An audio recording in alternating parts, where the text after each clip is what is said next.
कर्मनाशा की हार शिव प्रसाद सिंह की ये रचना है।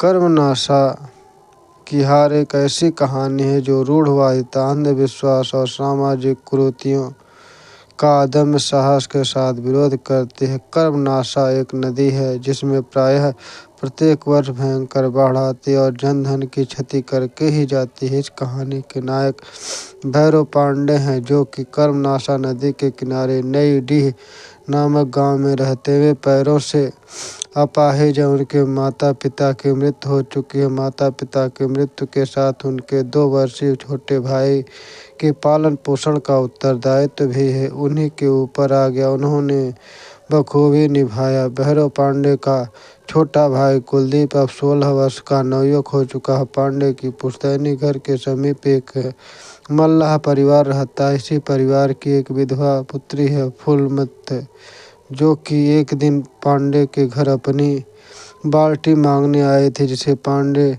किसी काम से लाए थे। बाल्टी देते समय कुलदीप फूलमती से टकरा जाता है। दोनों की आंखें चार होती है। फूलमती मुस्कुरा देती है। भैरव पांडे यह सब देख लेते हैं। वे कुलदीप के क्रियाकलापों पर दृष्टि रखने लगते हैं। कुलदीप और फूलमती एक दूसरे से प्रेम करने लगते हैं। एक दिन चांदनी रात में दोनों कर्मनाशा के तट पर छुपकर मिलने गए, किंतु संजोगवश भैरव पांडे ने उन दोनों को देख लिया। दोनों को बहुत डांट फटकार लगाए। क्रोध में कुलदीप ने के गाल पर एक थप्पड़ भी मार दिया। कुलदीप लज्जा और ग्लानि के कारण घर से भाग जाता है। कुछ महीने बाद कर्मनाशा में फिर बाढ़ आ गई। गांव के लोगों ने यह अंधविश्वास है कि कर्मनाशा मानव की बलि लेकर ही पीछे हटती है।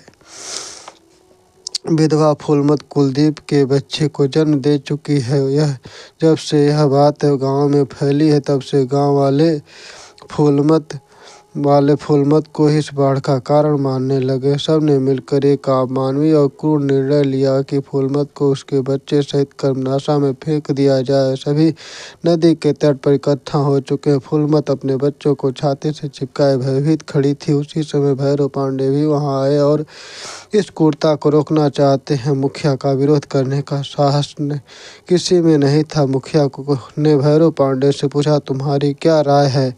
भैरव पांडे ने आकाश की ओर देखा। फूलमती भय से चिल्ला उठी। पांडे ने बच्चे को उसकी गोद से छीन लिया और कहा, सुनो, कर्मनाशा की बाढ़ बदमुहे बच्चे और एक भी अबला की बलि देने से नहीं रुकेगी। उसके लिए तुम्हें पसीना बहाकर बांधों को ठीक करना होगा। कुलदीप की तरह कायर नहीं हूँ। वह अपने बच्चे को